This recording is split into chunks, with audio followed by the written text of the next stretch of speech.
Welcome back sa aking YouTube channel. Para sa mga first time lang po na manood, please click mo na yan, Jeremy's TV Manila. Yan na guys, wala nang bayad, libre lang, tulong mo na lang din sa kapwa mo. Alright, thank you very much po.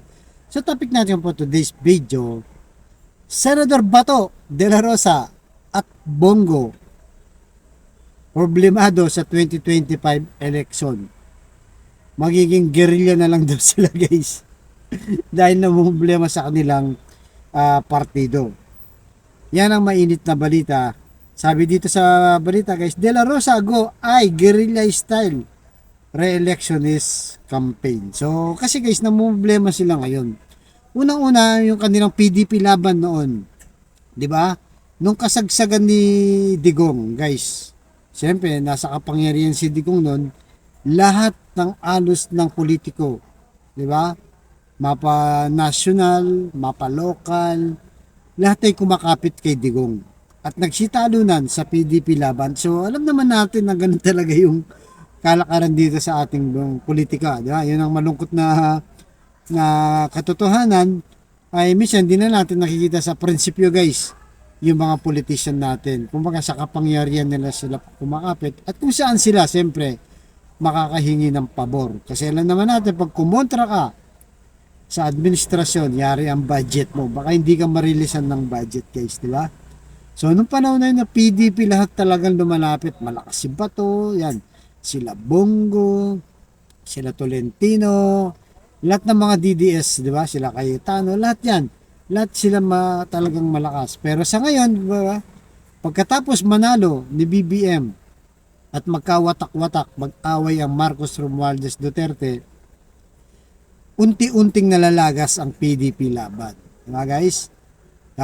Nagsi-resign na sila yung mga gobernador, congressman, mga mayor, basta mga local, lahat halos umalis na sa PDP. Ang 100 plus yan, lalo na yung mga congressman at ngayon, lilima na lang ata guys, yung tatatlo. Sa Senado naman, ang natitira na lang, ayan, sila Bongo, yung mga Duterte boys talaga, Robby Padilla, Tolentino, at itong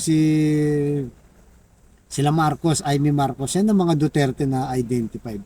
So ngayon guys, dahil nga halos nagsilipatan na kay BBM sa Partido Federal at lakas ni Martin Romualdez, ay hirap sila ngayon. 'Di ba? Hirap sila ngayon lalo na kung mangangampanya ka kasi sabi nila guerrilla daw. So pag ibig sabihin ng guerrilla, lalakad na lang silang dalawa. 'Di ba? Kung saan sila mapadpad. Kaya ba nila yon, di ba? Unang-una, napakalaki ng bansa. Pag nangampanya ka, lalo na pag national, malaking budget lang. Kailangan malaki ang budget mo yan at ang organization, di ba? Kailangan kukontak ka muna sa gobernador o sa mayor, congressman, kung sino yung nakapwesto din sa lugar na yun. Eh, ang laki ng bansa natin, guys. Di ba? Marami tayong region, di ba? Probinsya. So, hindi kagaya kung nasa ticket ka ng mga administrasyon, kaya nga, siyempre si BBM magtatatag ng sariling slate yan sa senador.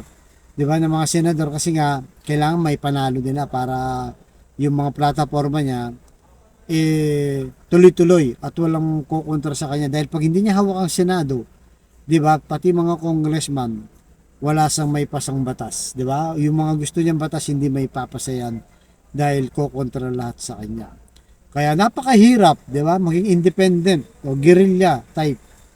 'Di ba na hindi kagaya pagka nasa pwesto ka, guys, walang problema, 'di ba? Kaya ni BBM, alis na lahat ng gobernador, napunta na sa kanya tsaka mga mayor. Ko-contact lang siya, halimbawa, sa probinsya, ba? Sa amin sa Pampanga, guys, 'di ba? Tatawagan lang siyang si Pineda. Oh, magkakaroon kami ng malaking rally diyan, 'di ba? Meeting de avance, i-organize mo yan, pupunta kami doon. Di ba? Gastos yan ng kaalyado nila. Malaking pera yan, di ba?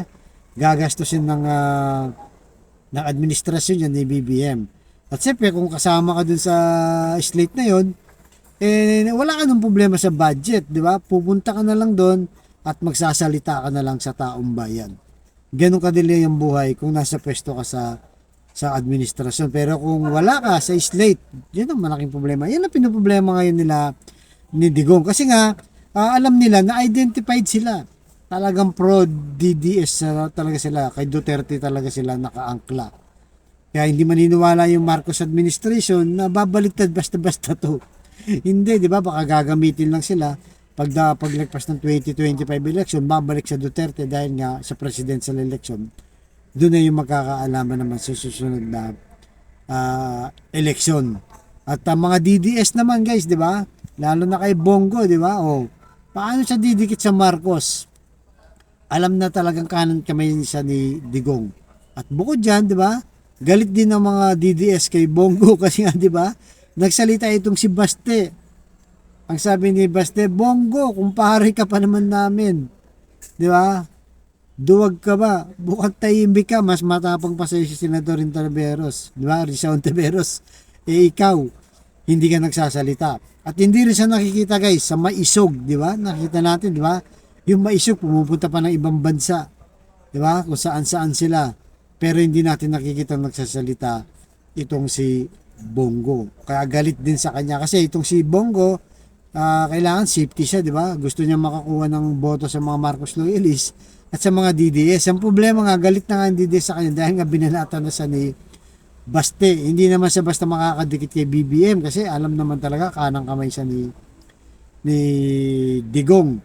Kaya malaking problema talaga itong si Bato at si Si Tolentino guys medyo safe na. Di ba? Nakita natin na binigyan siya ng mataas na pwesto sa Senado, naging Senate majority siya. Kinuha siya ni Jesus Escudero nung bumaliktad sila at iniwan itong si Subiri. Also, kaya safe na itong si Tolentino. Mukhang kakalas na rin sa PDP. Iiwanan na talaga yung dalawa. Bahala na kayo dyan. Kanya-kanya na tayo. Importante, manalo tayo. Di ba? Manalo siya. Kanya-kanya na to guys. Hindi na iisipin yung kapartido nila. Wala nang prinsipyo dito.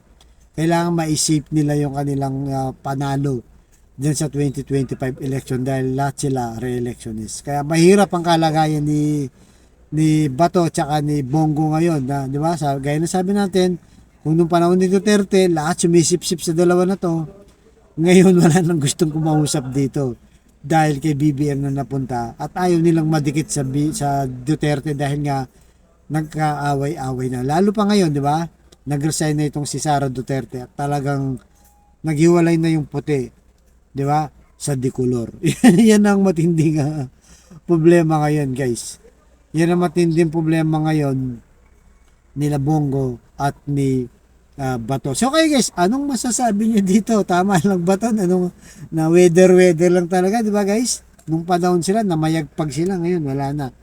Unti-unti nang nalulugmok ang Duterte boys. Alright guys, hanggang dito lang po. Mga susunod na vlog. Thank you very much.